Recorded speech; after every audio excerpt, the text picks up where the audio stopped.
नमस्कार दोस्तों, मैं आशुतोष यादव आपकी अपनी यूट्यूब चैनल मैथ कम्युनिकेशन पर आप सभी का स्वागत है। तो दोस्तों, मैं सीटेट की प्रीवियस ईयर के सवाल को लेकर फिर से आया हूं।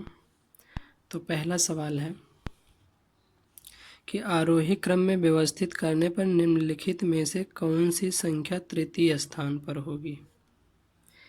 कह रहा है कि इसमें आंकड़े दिए हैं, इसको हम सबसे पहले क्या करेंगे, आरोही क्रम में। आरोही क्रम का मतलब होता है बढ़ते क्रम में। तो इसको पहले हम सबसे पहले बढ़ते क्रम में लिखेंगे, उसके बाद तीसरे स्थान पर गिनेंगे कौन सी संख्या होगी। तो देखते हैं। तो सबसे पहले हम क्या करेंगे, आरोही क्रम में लिखेंगे।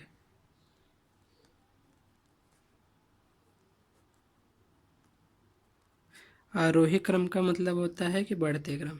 सबसे पहले हम क्या करेंगे, सबसे छोटा लिखेंगे, फिर उससे बड़ा, फिर उससे बड़ा, फिर उससे बड़ा। यही हमारा क्या है, बढ़ते क्रम। तो सबसे छोटा इसमें से पहले कौन सा है, ये है। तो ये हो जाएगा 0.77। फिर उससे बड़ा क्या है, 7.007, ये है। फिर इससे बड़ा क्या है, 7.07। फिर इससे भी बड़ा क्या है, 7.70। फिर इससे बड़ा क्या है, 7.707, ये है। अब इसमें कह रहा है कि कौन सी संख्या तृतीय स्थान पर होगी। तो 1, 2, 3, यानी तीसरे स्थान पर कौन सी होगी, 7.07, यानी ऑप्शन कौन सा सही है, ये वाला। अगला सवाल है, इसमें कह रहा है कि एक वर्ग की भुजा 4 सेंटीमीटर है, इसे काटकर 4 बराबर वर्गों में विभाजित किया गया है और प्रत्येक छोटे वर्ग का क्षेत्रफल क्या होगा। तो सबसे पहले हम क्या करेंगे, 4 सेंटीमीटर भुजा वाले वर्ग का क्षेत्रफल निकाल लेंगे।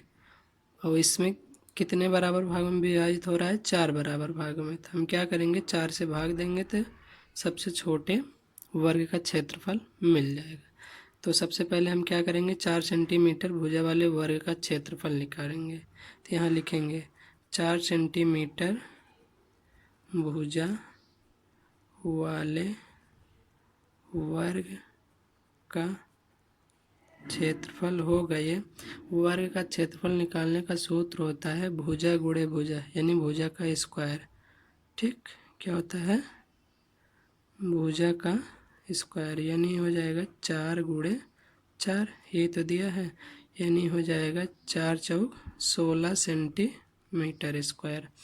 अब क्या कह रहा है कि इसे काट कर 4 बराबर वर्गों में विभाजित किया गया है, प्रत्येक छोटे वर्ग का क्षेत्रफल क्या होगा। तो इसे 4 बराबर वर्गों में विभाजित करें तो हम इसे 4 से भाग देंगे। तो ये हो जाएगा छोटे वर्ग का क्षेत्रफल, ये हो जाएगा 16 सेंटीमीटर स्क्वायर बटा 4।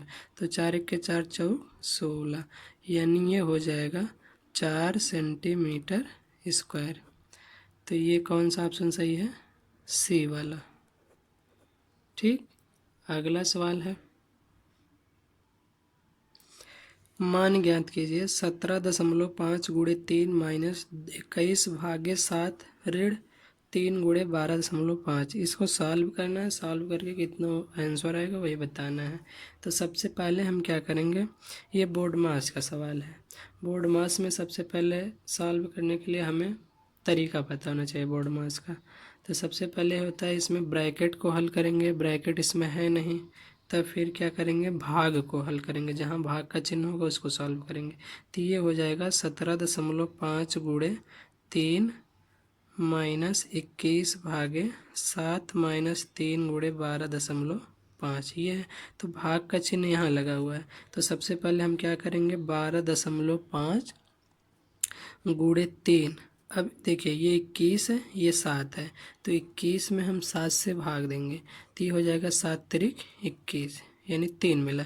या तो इसके स्थान पे हम क्या लिखेंगे, 3।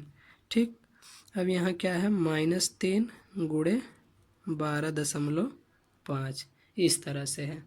अब उसके बाद हम क्या करेंगे, गुणा को सॉल्व करते हैं। क्या करते हैं, गुणा को। तो गुणा यहाँ लगा हुआ है, देखिए ये, और इसमें यहाँ लगा हुआ है। तो इसके बाद इसको हम सॉल्व करेंगे। तो 17 का 3 में गुणा करेंगे, 17 त्रिक 51, और ये 5 3 15, यानी ये हो जाएगा 52.5। ये -3 है, -3 लगा देंगे। यहाँ क्या है, माइनस माइनस लगाएंगे। अब 12.5 में 3 का गुणा करेंगे, तो 12 तिहाई 36 और 5 तिहाई 15, यानी ये हो जाएगा 37.5। इस तरह से अब क्या करेंगे, सब इसको और इसको जोड़ लेंगे, इसमें से घटा लेंगे, या इसमें से इसको घटाएं, फिर जो आएगा फिर इसको घटाएं। तो ये हो जाएगा 12। कैसे हुआ, देखिए 52.5 में हम सबसे पहले क्या करेंगे, 3 को घटाएंगे। जब 3 को घटाएंगे तो ये हो जाएगा 5, और ये हो जाएगा 12, 12 में से 3 गए 9, यहाँ मिला, और यहाँ क्या मिला 4। अब क्या घटाएंगे, 37.5, इस तरह से। तो यहाँ हो जाएगा 0, यहाँ 2, 4 में से 3 गए 1, यानी कितना मिला 12। इसलिए ऑप्शन नंबर कौन सही है, डी वाला। ठीक, अब अगला सवाल है कि एक बाग के वृक्षों में नीम के वृक्षों की संख्या 1 का 6वां भाग है। यानी बाग में वृक्ष हैं कुछ, उसमें नीम की संख्या क्या है, पूरे वृक्ष के 6वां भाग है। आधे वृक्ष अशोक के हैं और शेष यूकेलिप्टस के हैं। यदि नीम के वृक्षों की संख्या 5 है तो बाग में यूकेलिप्टस की संख्या क्या होगी। तो सबसे पहले हम क्या करेंगे, पूरे बाग में कितने वृक्ष हैं उसकी संख्या निकालेंगे। तो नीम की संख्या कितनी है, 5 है। कुल वृक्षों की संख्या, कुल वृक्षों की संख्या हो जाएगी कितना, 5 गुणे 6। 6 क्यों होगा, इसमें कह रहा है कि वृक्षों में नीम के वृक्षों की संख्या 6वां भाग है, यानी ये कितना मिला, 30 वृक्ष। कितना, 30। यानी हमको क्या मिला कि बाग में कुल कितने वृक्ष हैं, कितना मिल गया, 30 मिल गया। अब हम क्या करेंगे कि आधे वृक्ष अशोक के हैं, आधे वृक्ष अशोक के हैं, यानी बाग में कुल 30 वृक्ष हैं, और इसमें कह रहा है कि आधे वृक्ष अशोक के। तो अशोक के वृक्षों की संख्या क्या हो जाएगी, अशोक के वृक्ष कितने हो जाएंगे, ये हो जाएगा 30/2, यानी 15। ये क्या हो गए, अशोक के वृक्ष।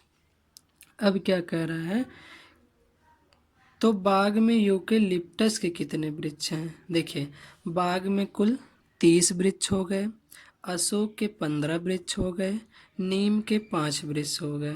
ठीक, अब कह रहा है कि यूकेलिप्टस के कितने वृक्ष हैं। हम क्या करेंगे, नीम वाला कितने वृक्ष है उसको, और अशोक के वृक्ष को, दोनों को जोड़कर पूरे वृक्ष में से घटा देंगे, जो आएगा वही क्या होगा, यूकेलिप्टस का वृक्ष। तो हो जाएगा यूकेलिप्टस के वृक्षों की संख्या ये हो जाएगी कि कुल वृक्षों की संख्या माइनस क्या, अशोक के वृक्ष धन नीम के वृक्ष। यानी पूरे बाग में जितने वृक्ष हैं उसमें से नीम वाला और अशोक वाला दोनों को घटा लेंगे। तो ये हो जाएगा 30 - 5 धन 15। ठीक, ये हो जाएगा 30 - 15 5 20, यानी ये कितना हुआ 10। ठीक, यानी यूकेलिप्टस के वृक्षों की संख्या क्या है 10। तो कौन सा सही है, डी वाला। ठीक, अगला सवाल है कि एक 180 सेंटीमीटर लंबी तार को एक आयत का रूप दिया गया है। यदि आयत की चौड़ाई 30 सेंटीमीटर है तो इसकी लंबाई क्या है। यानी एक तार दिया है, उसकी लंबाई क्या है 180 सेंटीमीटर। ये तार है, इसकी लंबाई है 180 सेंटीमीटर। ठीक। अब कह रहा है कि तार को आयत का रूप दिया गया है। यदि आयत की चौड़ाई 30 सेंटीमीटर हो, यानी ऐसे आयत बनाया गया है इसी तार को मोड़ के इस तरह से।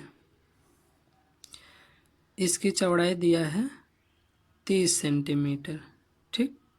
और क्या पूछ रहा है इसमें, इसकी लंबाई क्या होगी, यानी ये वाला, ये लंबाई कितनी होगी यही पूछा जा रहा है इसमें। तो हम क्या करेंगे, सबसे पहले ये जो 30 लंबाई दी गई है, ये क्या है, आयत का परिमाप है। आयत का परिमाप मतलब ये लंबाई और ये लंबाई और ये चारों का योग है। चारों का योग कितना दिया है, 180। कहने का मतलब ये हुआ। तो आयत का परिमाप होता है,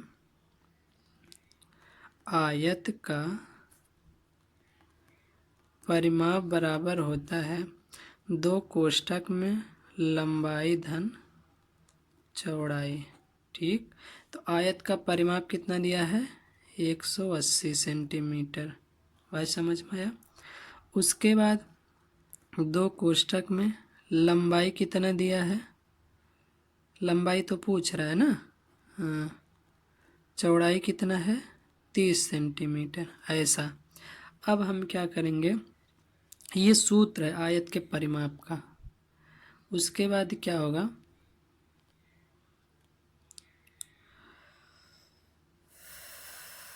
इसको सॉल्व करेंगे तो ये हो जाएगा 180 सेंटीमीटर। 2 का अंदर गुणा करेंगे तो ये हो जाएगा 2 लंबाई गुणे 30 दूना 60, इस तरह से। अब 60 का गुणा हो रहा है तो इधर जाएगा तो क्या होगा, भाग हो जाएगा।